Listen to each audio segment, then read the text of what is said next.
Rue Samaz anyorora tsamba naTetemildred kozuroka paya vakazoita pisi vanhu vachibva vafila kuti vakaitiswa.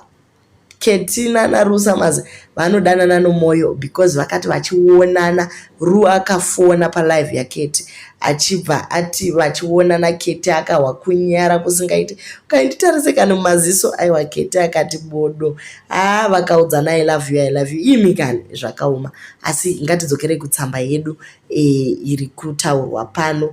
Inoti tsamba kuna Rue Samaz: anodiwa muzukuru, ndanyora tsamba iyi kwauri muzukuru wangu, makadiko ikoko kuAmerica. Kunoti nongodaro sekuru vako vakadona achibva kuchikokiyana. Izvezvi hudyu yavo iyi yakakuzvuka. Imi woye, ndakavabvira kare kuti chisiyirai vana vadiki zvechikokiyana ichi. Ko akadiko muzukuru wangu? Ndakanzwa kuti ava pawheelchair. Kwakaita seiko? Hauna kakunditaurira paye pawaifona nenyaya yamai Orusi? Ndakanzwa kuti makadimburana ukama neuyo Masomera. Ko chiko? Imhepo yapinda mumusha. Iwe kana ukaita chirema chemurume ndechako, kana ukahura iwe, handiti nyika yese yakasarudza chihure. Zvino uchapiwa nani mari? Ini handituke mbinga, mangwana uchaida. Takanzwa kuti akabhadharwa namai vaida kumupfura kuJoni. Rega zvakadaro, iwe nyarara, siya zvakadaro. Pamwe akuda kunonzwisisira pana kamuchacha apa. Upenyu mhindupindu imiwe, nemasayesaya aunomupa muzukuru wangu ari kufunga kuti muri kutamba henyu. Ko ikoko hakunawo zvirema zviri kuda mazera edu aya? Ko indini ndadi?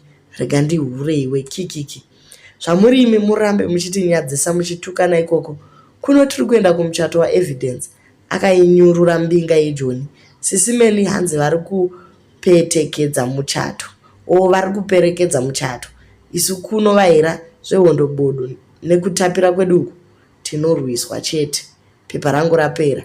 Bye bye, vako tetemildred. Saka tete vataura zvakawanda, vari kutaura hondo yaRue naMasomera, but tsamba yakatozouya vanhu vakutogadzirisa nyaya yepisi. Saka izvezvi kwaane pisi pakati paRue Samaz naKetty emi kuitiswa chaiko ndokuzivaini, asi aiwa vakamboita zviri nani mumastreets, makambofambika mukamboitika rusha.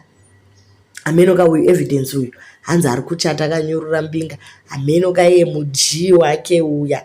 Anyway, tichaonerera. Maybe kana vachata vachazochinja zve neheadboard iyo iyaya, kuchange kwakuitwa malive mumba iri fresh. Imi kana nyaya dzacho dzakaoma, asi pari zvino ndingambokuregererai mumboshanda mabasa epamba.